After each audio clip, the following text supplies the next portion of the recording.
എന്തായാലും ശക്തമായി തിരിച്ചടിക്കുക തന്നെയാണ് ഇറാൻ എന്നുള്ളതാണ്. ഇസ്രയേലിൻ്റെ തന്ത്രപ്രധാനമായ മേഖലകളിലേക്ക് ടെൽ അവീവിലേക്ക് ഉൾപ്പെടെ ബാലിസ്റ്റിക് മിസൈൽ ഉൾപ്പെടെ ഉപയോഗിച്ചുകൊണ്ട് ഡ്രോൺ ആക്രമണം, പലയിടങ്ങളിലും സ്ഫോടനം ഉൾപ്പെടെ നടത്തിക്കൊണ്ടുള്ള ഒരു തിരിച്ചടി, അത് ശക്തമായി തിരിച്ചടിക്കുമെന്നുള്ള തരത്തിൽ നേതാക്കൾ പ്രതികരിച്ചു. അതിന് തൊട്ടു പിന്നാലെ തന്നെ ഇപ്പോൾ ഇസ്രയേലിലേക്ക് തിരിച്ചടി നൽകിക്കൊണ്ടിരിക്കുകയാണ്. തന്ത്രപ്രധാനമായ മേഖലകളിലേക്ക് ഇപ്പോൾ ടെൽ അവീവിലേക്ക് ഉൾപ്പെടെ ആക്രമണം കടുപ്പിച്ചിരിക്കുന്നു എന്നതാണ്. ഓപ്പറേഷൻ റൈസിംഗ് ലയൺ എന്ന പേരിലായിരുന്നു ഇറാന്റെ ആണവ കേന്ദ്രങ്ങൾ ലക്ഷ്യമിട്ടിട്ടുള്ള ഇസ്രയേലിന്റെ ആക്രമണം, വ്യോമാക്രമണം. ഇന്ന് പുലർച്ചെ നടത്തിയ ആക്രമണത്തിൽ നിരവധി പേർക്കാണ് ജീവൻ നഷ്ടമായത്. ഏറ്റവും പ്രധാനപ്പെട്ട നേതാക്കൾ, സൈനിക മേധാവികൾ, സ്ത്രീകൾ, കുട്ടികൾ ഉൾപ്പെടെയുള്ളവർക്ക് ജീവൻ നഷ്ടമായി എന്നുള്ളത് തന്നെയാണ് ഇറാനെ സംബന്ധിച്ച് അത് ഏറ്റവും ദുഃഖത്തിലാഴ്ത്തിയതും. അത് ശക്തമായി തിരിച്ചടിക്കുക തന്നെയാണ് ഇറാൻ എന്നുള്ളതാണ്. ലോകരാജ്യങ്ങൾ ഉൾപ്പെടെ ഇപ്പോൾ യുദ്ധം, സമാധാനത്തിലേക്ക് നീങ്ങുക എന്നുള്ളൊരു പ്രധാനപ്പെട്ട ലക്ഷ്യം മുൻനിർത്തിക്കൊണ്ട് തന്നെ ഇപ്പോൾ ചർച്ചകൾ തുടരുകയാണ്.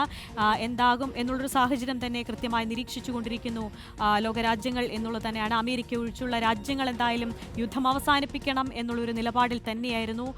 വലിയ യുദ്ധഭീതിയിൽ തന്നെയാണ് പശ്ചിമേഷ്യ ഉള്ളത് എന്നുള്ളതാണ് ഈ ഘട്ടത്തിൽ ഏറ്റവും ആശങ്ക നൽകുന്ന ഒരു വാർത്ത എന്ന് പറയുന്നത്. ഇപ്പോൾ ഇറാന്റെ പല മേഖലകളും തിരിച്ച് ഇസ്രയേലിന്റെ മേഖലകളിലും ആക്രമണം നടത്തുന്നു എന്ന് തന്നെയാണ് മനസ്സിലാക്കാൻ കഴിയുന്നത്.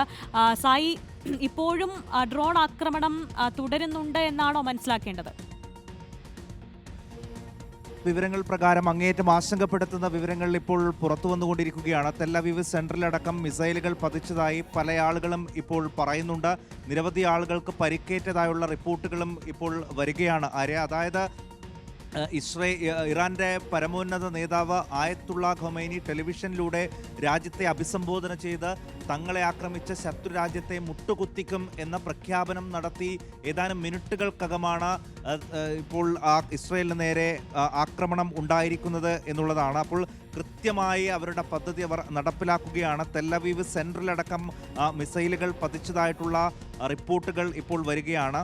എന്തായാലും ഇറാന്റെ ഔദ്യോഗിക വാർത്താ ഏജൻസി തന്നെ തങ്ങൾ തിരിച്ചടി തുടങ്ങിയിരിക്കുന്നു എന്ന കാര്യം സ്ഥിരീകരിക്കുകയും ചെയ്തിരിക്കുന്നു. ഇസ്രയേലുടനീളം, പ്രത്യേകിച്ച് ജെറുസലേമിലടക്കം നേരത്തെ മുതൽ സൈറൻ മുഴങ്ങുന്നുണ്ട്. ആളുകളോടൊക്കെ പൂർണ്ണമായി സുരക്ഷിത ഇടങ്ങളിലേക്ക് മാറാൻ ഉള്ള നിർദ്ദേശം നേരത്തെ തന്നെ നൽകുകയും ചെയ്തതാണ്.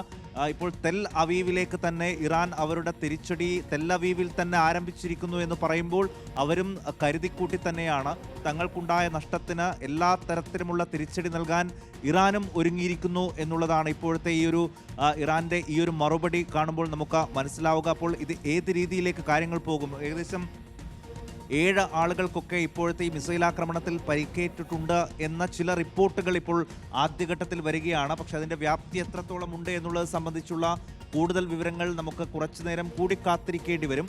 അതോടൊപ്പം ഇറാന്റെ പലയിടങ്ങളിലും ഇസ്രയേലിന്റെ വ്യോമാക്രമണവും തുടരുന്നുണ്ട്. നേരത്തെ തെഹ്റാനിലടക്കം സ്ഫോടന ശബ്ദം കേട്ടതായിട്ടുള്ള റിപ്പോർട്ടുകൾ വരികയും ചെയ്തിരുന്നു. പക്ഷേ ഇപ്പോൾ ബാലിസ്റ്റിക് മിസൈൽ ഉപയോഗിച്ചുകൊണ്ട് തന്നെ ഇറാൻ ഇപ്പോൾ അവരുടെ തിരിച്ചടി നടത്തിയിരിക്കുന്നു എന്നുള്ളതാണ് ഏറ്റവും പ്രധാനം. അവിടെ നിന്ന് വരുന്ന ദൃശ്യങ്ങളിൽ നിന്ന് തന്നെ നമുക്കത് വ്യക്തമാണ്. അവരുടെ കെട്ടിടങ്ങൾ, ഫ്ലാറ്റ് സമുച്ചയങ്ങളൊക്കെയുള്ള തിരക്കേറിയ ഇടത്തേക്ക് തന്നെ ഡ്രോണുകൾ പായിച്ചുകൊണ്ട് വലിയ നാശമുണ്ടാക്കുക എന്ന ലക്ഷ്യത്തോടു കൂടി തന്നെയാണ് ഇറാൻ അവരുടെ മറുപടി ഇപ്പോൾ നടത്തിയിരിക്കുന്നത്.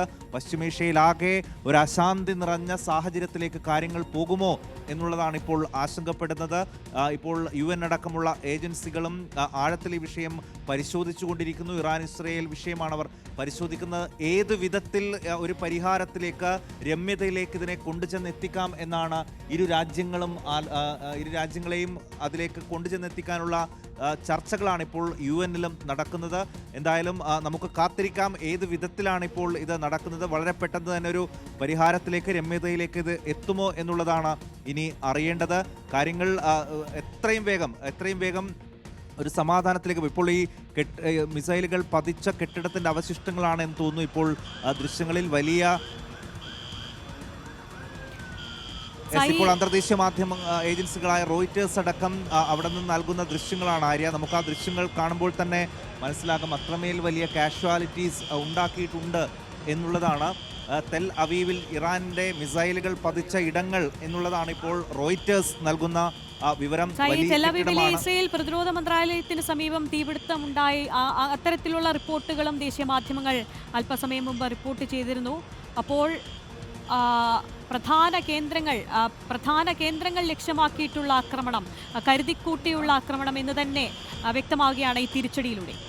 തീർച്ചയായും ഇപ്പോൾ റോയിറ്റേഴ്സ് പറയുന്നത് view of Tel Aviv as Iran fires missiles in response to Israel attack എന്ന ക്യാപ്ഷനോട് കൂടിയാണ് റോയിറ്റേഴ്സ് എന്ന ഏജൻസി ഇപ്പോൾ ഈ ദൃശ്യങ്ങൾ പങ്കുവയ്ക്കുന്നത്. അതോടൊപ്പം മറ്റു ചില വിവരങ്ങൾ കൂടി ഇപ്പോൾ വരികയാണ്. 2 ഇസ്രയേലി യുദ്ധവിമാനങ്ങൾ വെടിവെച്ചിട്ടതായി ഇറാൻ മാധ്യമങ്ങൾ ഇപ്പോൾ റിപ്പോർട്ട് ചെയ്യുകയും ചെയ്യുന്നുണ്ട്. അതായത് ഇസ്രയേലിൻ്റെ ഭാഗത്ത് നിന്ന് ഇപ്പോഴും അവരുടെ ആക്രമണം പലയിടങ്ങളിലായി തുടരുന്നുണ്ട്. അതിനെയും തങ്ങൾ ശക്തമായി പ്രതിരോധിക്കുന്നു എന്നുകൂടി ഇറാൻ പറയുകയാണ്. ഇസ്രയേലിൻ്റെ 2 യുദ്ധവിമാനങ്ങളെ തങ്ങൾ വെടിവെച്ചിട്ടു എന്നാണ് ഇപ്പോൾ ഇറാൻ അവകാശപ്പെടുന്നത്. അതായത് ഇസ്രയേലിലേക്ക് ആക്രമണം നടത്തുക മാത്രമല്ല, ഇസ്രയേലിൻ്റെ യുദ്ധവിമാനങ്ങളെ വെടിവെച്ചിട്ടുകൊണ്ട് വീണ്ടും അവിടെ നിന്ന് ഉണ്ടാകുന്ന ആക്രമണങ്ങളെ തങ്ങൾ ശക്തമായി പ്രതിരോധിക്കുന്നു എന്നുകൂടി ഇറാൻ മാധ്യമങ്ങൾ പറയുകയാണ്.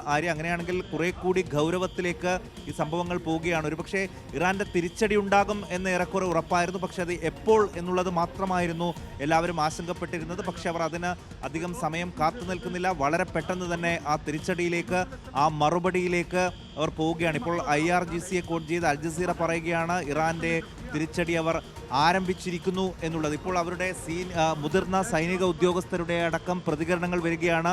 അവർ റിവെഞ്ച് വിൽ ബി പെയിൻഫുൾ എന്നുള്ളതാണ് സൈനിക ഉദ്യോഗസ്ഥരെ കോട്ട് ചെയ്തുകൊണ്ട് അൽ ജസീറ അടക്കം പറയുന്നത്. തങ്ങൾ നൽകുന്ന മറുപടി അത് ഇസ്രയേലിനെ സംബന്ധിച്ചിടത്തോളം വളരെ വേദനാജനകമായിരിക്കും, താങ്ങാവുന്നതിലും അപ്പുറമായിരിക്കും എന്നുള്ളതാണ് ഇറാന്റെ സൈനിക ഉദ്യോഗസ്ഥരടക്കം ഇപ്പോൾ പറയുകയും ചെയ്യുന്നത്. ആ ആക്രമണം തങ്ങളിതാ തുടങ്ങിയിരിക്കുന്നു എന്ന് ഇപ്പോൾ ലോകത്തോടായി തന്നെ ഇറാൻ ഔദ്യോഗികമായി സമ്മതിക്കുകയാണ്. റോയിറ്റേഴ്സ് അടക്കം തെല്ലവീവിൽ നിന്നുള്ള ദൃശ്യങ്ങൾ പുറത്തുവിടുമ്പോൾ വളരെ ആശങ്കപ്പെടുത്തുന്ന ദൃശ്യങ്ങൾ തന്നെയാണ് ഇപ്പോൾ പുറത്തു വരികയും ചെയ്യുന്നത്. അവിടെ കെട്ടിടങ്ങൾക്കൊക്കെ വലിയ നാശനഷ്ടങ്ങൾ ഉണ്ടായിട്ടുണ്ട് എന്നുള്ളതാണ്. മിസൈലുകളാണ് വന്ന് പതിച്ചിട്ടുള്ളത്. സെൻട്രൽ ഇസ്രയേലാണ്. അവിടെ എയർ റെയ്ഡ് സൈറൻസ് ഒക്കെ നേരത്തെ തന്നെ മുഴങ്ങുന്നുണ്ടായിരുന്നു. അവരുടെ ഇറാന്റെ ഭാഗത്ത് നിന്ന് ഇങ്ങനൊരു ആക്രമണം ഉണ്ടായപ്പോൾ വലിയ രീതിയിൽ വീണ്ടും മുന്നറിയിപ്പ് ശബ്ദങ്ങൾ മുഴങ്ങുകയും ആളുകളോട് എത്രയും പെട്ടെന്ന് സുരക്ഷിത ഇടത്തേക്ക് മാറാൻ ആവശ്യപ്പെടുകയും ചെയ്തു. പക്ഷേ ഇറാനെ സംബന്ധിച്ച് അവരുടെ ആണവ കേന്ദ്രങ്ങൾ ലക്ഷ്യമിട്ടുകൊണ്ട് ഒരു ഭാഗത്ത് ഇസ്രയേൽ അവരുടെ ആക്രമണങ്ങൾ കടുപ്പിക്കുകയും ഇറാന്റെ ആക്രമണങ്ങളെ പ്രതിരോധിക്കുന്നതിനുള്ള മുന്നൊരുക്കങ്ങൾ നടത്തുകയും ചെയ്തിരുന്നു. ഇറാന്റെ തിരിച്ചടി ഇപ്പോൾ ആരംഭിച്ചിരിക്കുന്നു എന്നുള്ളതാണ് ഏറ്റവും പുതിയ വിവരം. ആര്യ.